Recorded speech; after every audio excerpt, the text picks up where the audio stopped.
What's up, everybody? Welcome back to Bingetown TV and our coverage of Percy Jackson and the Olympians, which is now transitioned into a weekly show on Disney Plus, which I'm quite happy about. So this is episode 3, titled "We Visit the Garden Emporium," and we finally started our quest that we were introduced. I guess finally we were literally introduced to it at the end of last episode, but it's been a week, so finally we've started this quest. We meet some new characters.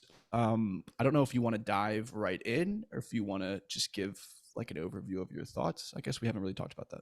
I'll give a quick little overview and fair warning, I'm a little sick, so this might be a day later than what we're going to plan on dropping it. And if you hear it in my voice, I apologize. But we wanted to really talk about this because we just watched this episode. So quick thoughts. It was another great episode. I have not too many complaints. My biggest complaint, I would say, is how much I liked Medusa compared to how much screen time she got. Because I Yep. thought the actor was fantastic. I thought the design looked so cool with just how she hit her eyes. Every time Medusa's spun in a different way, it's usually pretty interesting, but this one was really cool. I'm just upset she didn't get more screen time. That's like one of my biggest takeaways from it. And I do wish they were a little bit more not maybe not gory is not the right word, but like I kind of wanted to see the head cut And off and then yeah, like just a little bit more. But I understand this is not for me. Like this show, I'm not the yeah, main target audience as a 28-year-old, so I can get past that and I'll lump in my same criticisms of like the cringiness of the song, like that Grover and Percy, whatever. I get it. It's not for yeah. me. It made me I get laugh. it.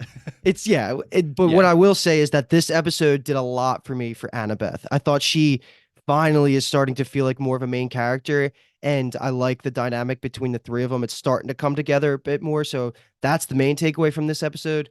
And then yeah, like I'm gonna be comparing this a lot to the movie too because the Medusa stuff for that is pretty like there's some key differences that we can talk about. But overall, again, still all full sail ahead.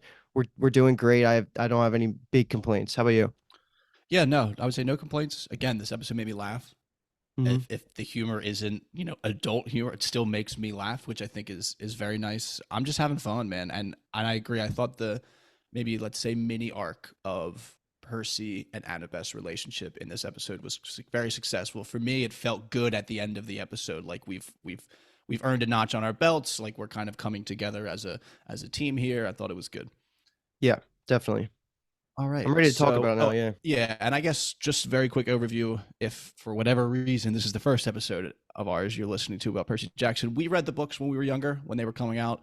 We've seen the movie. Luke actually just rewatched the first movie very recently, so that is more fresh in his head. We're not subject matter experts, although we just love the series. We love Greek mythology. This was a big Hmm. part of our childhood, so we're just excited that there's a fun new adaptation of it. Okay.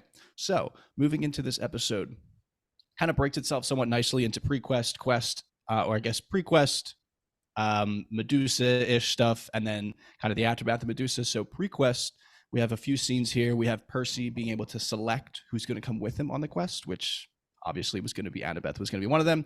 And then we have Percy having a conversation with Grover as he chose Grover rather as his second on the quest, and then he has another conversation with Luke. So we kind of have 3, I guess technically pivotal moments Hmm. because obviously this plays into the entire story itself, but just kind of general thoughts on all those.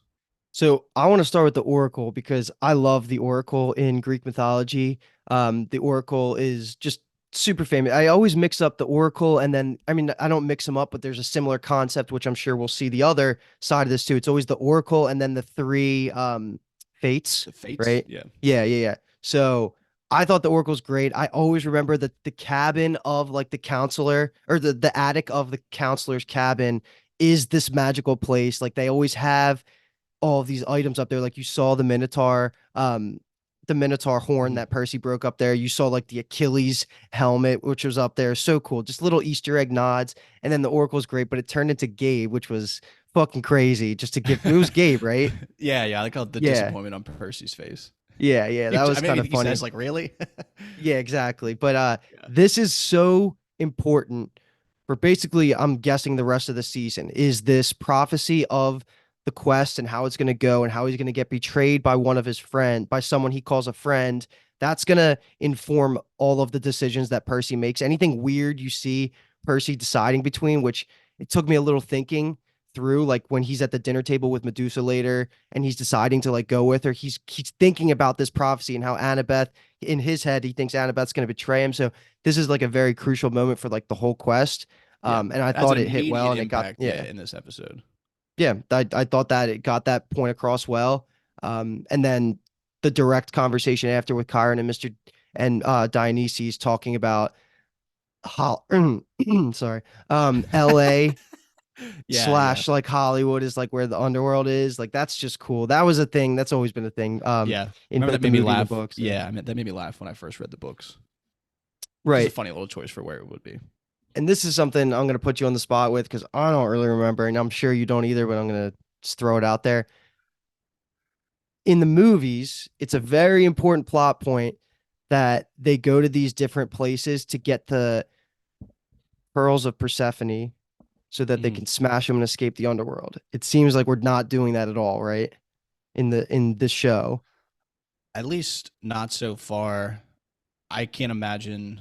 I mean, yeah, it's kind of tough. There was an element in this episode of like withheld information Sure. from each other.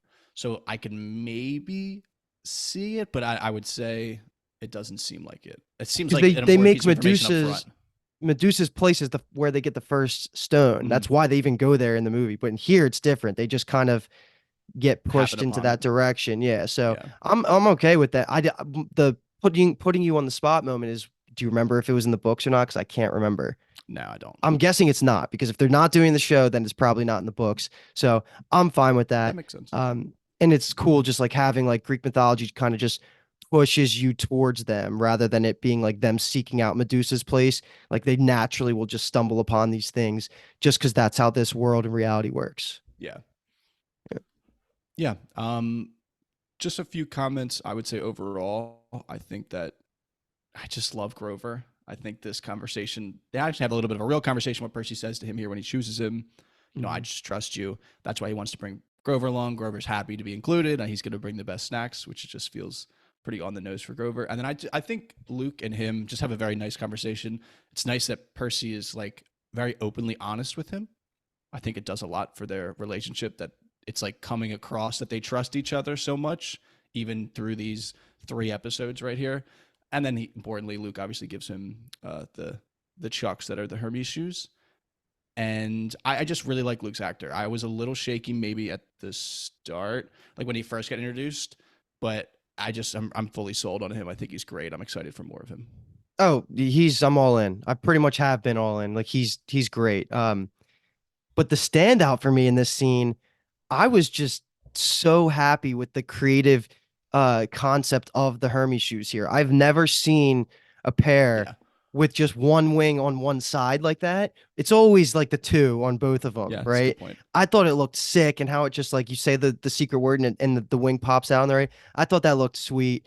And it's funny because we already see Grover use it this episode when he just like flies away at Medusa's. But Yeah, yeah, that like the shoes are so cool. Like they're one of the cooler magical items in Greek mythology of just being able to fly around like that. So I'm happy that was there. And I like that in hindsight, like he couldn't have picked Luke because of the conversation that they have later where he says, like, if I picked you, or sorry, if I picked Annabeth and you, like there was a chance if she betrayed me, you're not going to be yeah. with me. So like it all made The two sense v one. because clearly Annabeth and Luke would have been the option in a vacuum without the Yeah, prophecy. Yeah. yeah, for sure. It's nice that Grover's along. He's good comedic relief. This just feels like an insane gift to give someone that you barely know.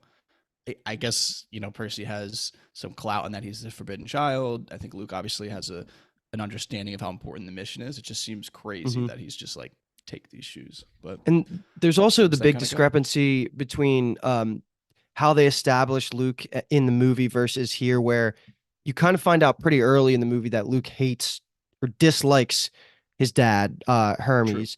So that could be part of the reason in the movie, at least, he pushes away like the gift. They don't really establish that in the show as much yet. Um, because I agree, like that's like Annabeth giving away her cap. Like she wouldn't do that to Yeah, that felt anybody. odd.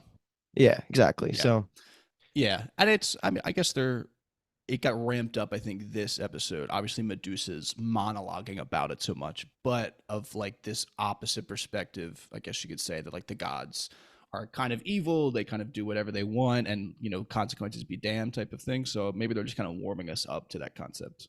Yeah, definitely. That seems to be what's happening. Okay, so then we're kind of moving now into our quest. We're about to leave. I guess we technically have left, but we're not really that far from the camp itself. And we just have Annabeth have a very quick moment with Talia's tree. We get a little bit more maybe about the story. The only reason I want to call this up specifically is because this was the first line that made me laugh out loud. Is when Annabeth says something like, she met like a hero's fate, and Percy's just like, she met a pine cone's fate. Yeah. It's like so insensitive, but it's so funny. Hmm. But again, that's just like a beginning of Percy kind of questioning like literally all powerful Zeus, and his best idea was to make her a fucking tree. Like, what the fuck Yeah. is that type of deal? So I just thought this was good. I'm shocked that they are getting this much into the whole backstory of like Annabeth, Grover, Dahlia, like all of that already. This seems like good seed plants, I would say. And it's cool that they give you that explicit explanation of why like Dahlia is a tree now, like and what's going on with all that. So like that's Mhm. important information. I didn't expect them to go there already, but it's cool that they did. And I think they mentioned in this scene as well about like the Furies were chasing them, and they Mhm. confirm, which I'm happy because we would have looked real dumb, was that the Furies are Hades agents. Like Yeah. they say that I think they say that throughout this episode. So saved us that one right there. Now, Yeah, and I don't know or understand the mechanism of their like rebirth, but obviously Hades is rules the underworld, so he has some level of control over their souls if they have them or whatever. Because obviously we literally watched Mrs. Dodd slash Electa die in the first episode. So no, there's a thing. Like I remember this being something in Mhm. the books, and I think they'll eventually explain it. I don't want to guess or put out conjectures Yeah. right now because the rules of this world could be slightly different. But yeah, like the Minotaur can die and like he'll come back, I think. Like Mhm. I think that's just how it works in this world. Like you kind of get like it's I don't want to say wheel time esque, but like you get Yeah, yeah. reshuffled Must be if nice. you are something like in the Greek mythos. So, but also there was multiple Furies in this episode, right? We saw the one that Yes. Annabeth just fucking slays, which was sick Yeah. with the knife. So, all right, I guess I'll save that. I'll leave that for now. But I just wanted to bring it up because the Furies have been always agents of Hades, like basically Mhm. doing his bidding. So anytime we see them, we can attribute them to Hades. So that's good. Yeah. And then some other cool lines here, which you could probably read between the lines, but I like that they explicitly said it was how important heroes quests are to the world, that they literally change the power dynamic on Olympus. They'll change the course of human civilization. They just change Yeah. the world. And that is just so epic because that is what it is. Like we saw earlier in episode 1, they're talking about Perseus versus Medusa. Like that was like a quest and it changed the entire world. Literally gave our main character his name. So all of these things are just cool high level concepts for the world of Percy Jackson. It just makes it such a fun, cool spin on Greek mythology.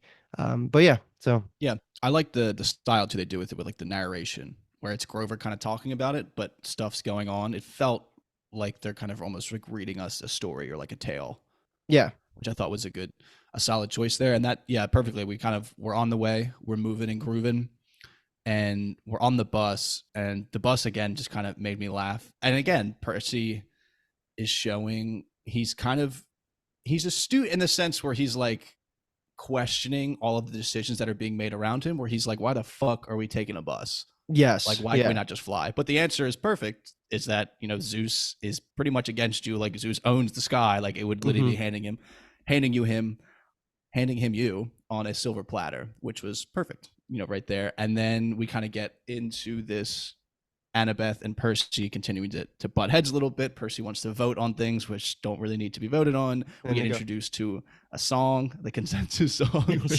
which definitely made me laugh. And then we get a little bit more info about monsters too. I like this when Grover kind of says that monsters sense different things about you. hmm So there could be some monsters that are attuned to your like desire for glory. There could be some monsters that are attuned to your like maybe like magical prowess and all that kind of stuff. And that's just like a fun little bit of world building right there. Yeah, you mentioned the whole Zeus, like the observation from Percy. They're doing a really good job of asking those like meta questions or like the Mhm. the audience questions, which in my opinion is always just a sign of good writing because it I means like when they they're do that too. yes, they're address exactly like that was such a good moment. They didn't even need to clarify that. Like you could have kind of said like, okay, Zeus kind of Scott, Yeah. whatever. But I like that they It say fits it. perfectly in the style of the show, the way Yes, that it it did. does. Yeah. And then again, like the Furies look amazing. Like I don't, Yeah. you're not gonna convince me that the CGI for this show isn't top three fucking ever. Like until I see a bad monster, like this is like peak level of just CGI. Yeah, it's pretty fucking crazy, and it looks so good too. I don't know how they do it, like, because there's like, I guess, unless the people on the bus are computer generated, like, there's like real people that are moving like up right against and through almost like the computer generated graphic. I don't know how it all works, but it looks fantastic to me. One, I think, important thing to call out, which kind of gets resolved a little bit at the end, is just that Annabeth and Electo, yeah, Electo slash Mrs. Dodds have this like interesting relationship. It's not, I don't know if it's necessarily a relationship, but they obviously have knowledge of each other. There's maybe potentially a level of begrudging respect there, you could say. Well, no, And she was the one that killed Thalia. oh yeah, I know. I'm just saying, Okay. like, they're like they literally sit down and have a conversation here about like Electo's kind of bargaining with her of like, give us Percy and we'll make Yeah. your quest easier, all that kind of stuff. That obviously comes into play a little bit later, but and then all hell breaks loose on the bus. Another Fury comes in, which, like you mentioned, Annabeth just quickly knifes, which was sick. I like how she Yeah. kind of hesitates too at first, and then is like, "Okay, let's get out of here," like yelling at Percy, who's still in the bus. I Hmm. was like, "All right, Annabeth, settle down." It is So cool the seamless transition that they show you even the normal people's perspective that can't see through the mist. Oh, that it's was crazy. cool. Yeah. I didn't think they were going to address it. And the fact that they did it, like we almost don't even need to see it again. We can kind of just now attribute everything to look like that from other people's perspective. So that was a good, just like clear that out of the way right away. Yeah, yeah, they're doing a good job. They're doing a good job. Okay, so we're transitioning kind of into the next phase of this quest in this episode, which is we're on foot now, traveling through the woods. I just love how Percy's like, I didn't know that there was a forest like this in New Jersey. I think that's, again, the mist coming into play a little bit here. Hmm. And we have a little bit of an argument here that doesn't necessarily get settled. So I just want to kind of introduce the argument and then we can move into Medusa's. But it's essentially Percy is on edge, like we've said. He's kind of almost waiting for this betrayal to happen, even though the quest literally just started. Yeah, Annabeth kind right. of confronts him with this question that's incredibly philosophical and it feels like intense at the beginning of a quest. But she asks him, "Why are you so afraid of who you are?" Percy kind of dodges the question, kind of flips it on her of like, "Let's talk to your mom," because he wants help and all this kind of stuff. We do get the truth that Grover was Annabeth, Luke, and Talia's guide, which Hmm. upsets Percy in, I thought initially, like a weird way, but I don't know. We can talk about that later a little bit. Like jealousy. Yeah, it just felt Yeah. odd that Percy felt like this like ownership over Grover. Especially because he's 24. Like he's like the adult Yeah, kind of. yeah, but I guess Uh, also that was yeah, like Percy's like only like real friend that he's ever had it's type true. of deal. So I could see it coming from that perspective for sure. I But think it was back, more. I think it was more that he just assumed that Grover was going to always have his back, but like oh, didn't that's such a good point. understand that Yeah, the baggage, not the baggage, but like the background built in with Annabeth that he would have her back almost equally as much. that's such a good Especially if point. Yeah, it's almost like he's seeing Luke now, like yeah, in the especially sense with of like like he thought it was the easy 2v1 of him and Grover, but now it's a question of where Grover's loyalties exactly. will And lie. Grover Yeah, said on the bus, like, I don't want to tie break. Like, I'm not doing this. yeah, Because to Grover's perspective, these are like two of Grover's most important people. He's not mhm, picking one yeah, over yeah, the yeah, other. So that's probably what it is. yeah, yeah, yeah, yeah. Okay, and before that can officially get hashed out, Grover, ever astute in the nose area, I guess you could say, for lack of any better words that could have possibly described that. Smell some hamburgers, and we then move into Auntie M's, which very quickly we realize is Medusa. We get Medusa is here, obviously. We have Electo is hot on their heels, so she arrives as well. And there's just a lot of things that happen here. I think we could take everything up until Percy kind of kills Electo. So there's some good conversations that happen. There's some good action sequences that happen. So the floor, I would say, Well, is just wait, completely not wide open. kills Electo. You mean they go inside to dine, right? Or are you saying No, we're talking about I would say everything? talk about Everything? everything. Yeah. Okay, okay. Because there's a lot then. Because so I'm a huge fan of Annie M's. Like I think that's so cool. Mm-hmm. Like just the idea of like Annie M's, like what is this? But they're doing such a freaking good job. Like I just said this. but they're looking at it from like an audience perspective of people that have some level of like Greek mythology knowledge. Like the a lesser show would have made them fall for the trope of just like, oh, who's this? Even though like you see stone statues, you see she covers her face. Annabeth susses it out like right away. And I like that they got that out of the way. They weren't going to waste time trying to trick us that they didn't know who one of the most Yeah. famous non-god killers is, like monsters. So I'm happy that they got that out of the way. So that aside, which was dope. Um, she looks amazing, Anti Medusa. Like I love the whole design. ATM. I think yeah, I was gonna say I like the whole just like the ambiance that they build around her, how crazy she is. And then Electo, like freaking out, like whipping out her wing and like guiding, like blocking Yeah. herself. And she was so scared. She just stood right there. All of that was just awesome because I would Yeah. assume that if you get frozen, maybe like Electo wouldn't come back as quick or something like that. So it actually is something that like can threaten an immortal Greek mythology character Yeah, where that's fair. but so again, and then another quick thing, I like the idea of the satyr path, that it's something Mhm. that you need to like be a satyr to basically get in. And Grover mentions his uncle Ferdinand, which we'll get some payoff for that later, but this was like a For sure. great intro into them getting lured into Medusa's because of that whole Percy has the suspicion someone's going to betray him. Annabeth says, "This is Medusa's. We're not going in." And he like thinks about it. He's like, "She could betray me at any point. I'm going in." So like Yeah. all of that, the decision making is weird if you don't understand where he's coming from, which is good that they gave us the Oracle thing right before this happened because it kind of explains everything of why Percy would even be dumb enough to go in there. But it makes Yeah. sense because he doesn't know who to trust at all.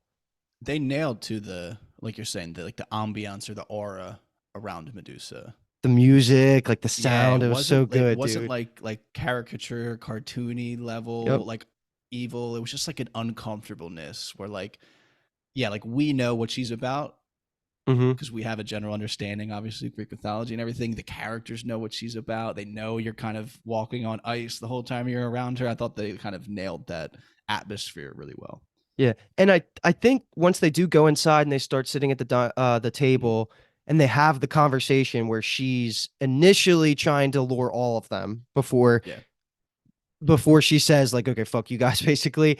Um, this is the true story, kind of, right? Like, isn't the story that Medusa tells, which is she was um she was like a very loyal servant of Athena, like forever and ever and ever. And then Poseidon thought she was beautiful, hooked up with her, and then Athena got jealous and punished Medusa for all of eternity. Like that's kind of like the general story that I knew before I watching the show. Medusa tries to spin it where she was so loyal but received nothing from Athena. And then the second that like she stopped being loyal to Athena, she gets punished, which would piss me off as well. Like I see where she's coming from. I can't remember if that's a Percy Jackson spin or if that's actually what happened in the general Greek mythology. But either way, like I feel like she is justified. Auntie M is justified in how she acts and stuff. Like I would be so Yeah. anti-gods here as well. I think the way they presented it here definitely gives like a better reasoning, or maybe not a better reasoning, but it fits maybe the story more. The real myth, I think, is like Poseidon rapes her, is like pursuing her. She's against it, and she like runs, basically like runs to Athena's temple and is Hmm. asking for protection and gets no answer. And Poseidon rapes her on the steps of the temple, and And then then like Athena because Athena punishes her. like yeah like had to like I don't know exactly the wording of it, but essentially like because like Medusa brought him there and defiled the temple, essentially like she punishes Medusa for that. Jeez, dude. Gods Yeah, are which is like crazy, which is man. even worse for sure. Yeah, it But I is. think but they say in the show, I clocked it because I was thinking of how maybe graphic potentially they were going to get on her description of the story, but she kind of just says Poseidon's desire, and it did make it seem like it was a almost like a jealousy thing with Athena. That makes a lot of sense. And I agree with you. I don't know how graphic they're going to go because like the whole Persephone and Hades storyline Yeah, as it gets well. there's That's obviously like there's some insane shit that happens in Greek Greek myths. gods are fucking selfish assholes. So I also think that they wanted to probably avoid painting Athena in a super negative light. Like it's fine to paint the gods as a negative light. Like that's a huge Yeah, theme of the show. But because they want to leave the door open for any sort of like Annabeth and Athena reconciliation or something, maybe, because if they leaned into the story you just said, that's like Yeah, I don't think they irredeemable. were. Yeah, I don't think they were ever going to bring up the concept of rape like No, that. yeah, probably not. I So, didn't think that was but going to happen. I I get like where the Medusa's coming from, though. yeah, and I like the immediate like adversarial nature that Annabeth has. And I like how Medusa calls it out too. She goes, "Oh, like daughter of Athena, like you really like love your mother." And Annabeth's Hmm. like, "Yeah, like why would I not?" Basically, I just like that the kind of Yeah, butting of heads that they do there.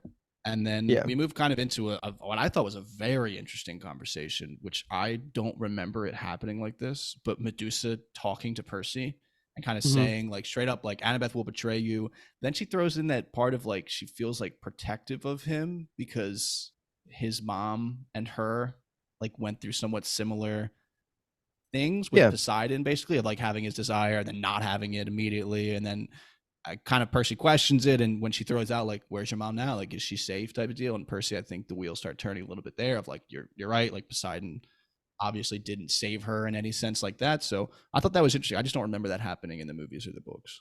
Yeah. I still like the idea of each demigod being split on if they should like their parent or not.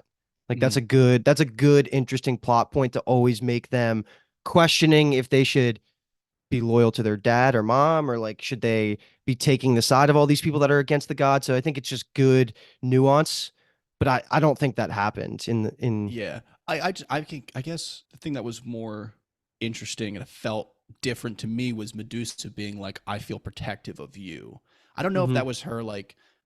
I could see it being her just kind of preying on the fact that he said earlier, like, "I don't know why, but I trust her" I think type he's of thing. just Before she's when just being manipulative. yeah, when they before they go in, because he's like, "I don't know why, but like I think we can trust her" type of deal, and I think she's just using that for sure. There was just like I did not expect those words to come out of her mouth. Honestly, I wish she I would just have thought joined the squad. Imagine she's just the fourth member yeah, and I would have Medusa's been like, just okay, on your team. You just walk around everywhere. She yeah, just that'd that'd be have been fine. crazy. Yeah. But we kind of transition now into we're kind of on the run a little bit. Before we get to the basement, though, I just thought like we get her hat coming off, and Hmm. oh, dude, her eyes looked great. The Yeah. character design, like you said earlier, was fucking fantastic. You're right. It's a shame that we don't really get much of it. Hmm. It's Hmm. very brief, but Let's my bad. just lump all this in with just going into the basement because they all run from the table, they go into the basement, and they see the labyrinth of the thousands and thousands of Yeah. statues that Medusa has frozen over the whatever centuries that she's been alive. And the basement's awesome. Like this is a cool concept too, where it's basically like Medusa's version of her like trap, like her what she would be pulling people in because think about it, like hundreds of thousands of years ago, she doesn't have like Andy M's Emporium. They have to kind of like convert it Mhm. to modern times always, which is one of the genius like spins that Percy Jackson does. You got to Yeah. convert all of the Greek mythology to modern times and make it interesting and It was make it probably make so sense. fun for Rick to do that. Oh yeah, Like planning the books out. Yeah. this is what he had in his head, and he's And he probably made a living book, his yeah, like a best story life right around now. it. We Yeah, should do that's that, funny. bro. We're gonna make a D&D campaign around it. We'll publish that anyway. But in the basement, we've already hit a couple of things. Like we have the Grover finding his uncle Ferdinand Mhm. later. He uses the But shoes. yeah, exactly. He gets lost. Yeah. What's the pat? Do you remember It's like Maria, Maya. Maya, Maya. That's I yeah, believe. yeah. Yeah. Yeah. So Maya's the password. That'll probably come back. But just classic. Just they get split up, then they come back together. She's taunting Percy a little bit more, and eventually he does the predictable and cuts off her head after Annabeth caps Medusa so that she Yeah. can no longer so she's invisible. It's a nice one too. Um, it is good. And what Percy immediately wants to do, which is super insensitive, is bury Medusa's head with the cap. Which why? Why not just bury the head without the cap? Is my opinion. But No idea. that leads to a good conversation about the idea that like Percy needs to be more open to the idea. Like Annabeth doesn't have a relationship with her mom either. That information kind of comes out here. So this was just a lot of interconnected reconciliations happening between the three of them, like because all the tension that was building up throughout the Mhm. episode kind of comes away here. So this was more Yeah. of a transitional episode, but I guess we do need to talk about Electo dying as well. Like when they go Yeah. outside, they freeze Electa, or Percy takes the cap off and freezes Electa, who's just standing there still. So yeah. Yeah. Two, I would say, offhand, maybe potentially offhand comments before getting into like the relationship building. I really like Medusa. I just like the line, if neither of you will teach them these lessons, where she's kind of trying to maybe low key recruit them. It's probably still manipulative at the same time, but like Hmm. trying to maybe teach them and show them and have them show the gods like how fucking selfish they are. But I just like if neither of you will teach them these lessons, perhaps you should be the lessons, which is her basically saying like, all right, I'll just fucking kill you guys and send your bodies Right. back to your parents, which Hmm. was good. And then I just love like the Percy just carrying the head. I'm sure it was like a green screened head, so his hands Hmm. he wasn't like acting maybe like freehand with his I hands. It was was just I thought funny. the same thing. I was like, Yeah. he's probably holding something. I had the Yeah. same exact thought. That's so But I funny. love when they get to the door and him and Annabeth they're just looking at the door, and there's like a couple seconds and he just kind of turns as like my hands are kind of full. I just love him. I think he's so goddamn good. I also couldn't get myself to touch Snake. Like just Yeah, invisible Snake. Your hand is just all I over guess they're dead Snake. dead.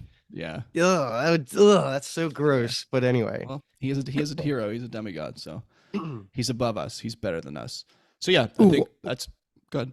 one thing I wanted to bring up too, I wrote this down. I thought it was worth saying is he does spill the beans about the Oracle prophecy. So they now know why he Yeah, was being sketchy.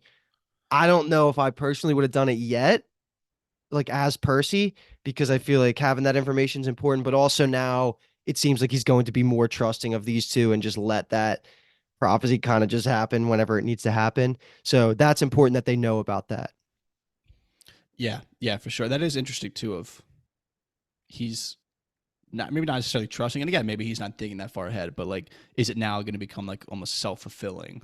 Yeah. But maybe, but is Yeah. it better that it's self fulfilling in the sense that like Annabeth or Grover at this point can like kind of pick and choose the spots where like I don't know, just interesting to think about, I guess. Mhm. But Yeah. I thought Grover, I think, shined the most in these scenes.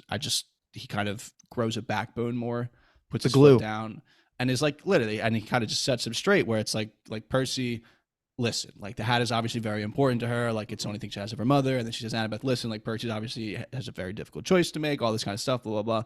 And yeah, I just think that it was very nice having these conversations. And like I said at the top, it's just this kind of mini arc of their relationship in this episode was very successful. And like you said, it's a perfect kind of setup to kind of like this is like phase one of our quest, and we're really kind of we can move into phase two. I would say more of a cohesive unit, which is a great outcome of this episode.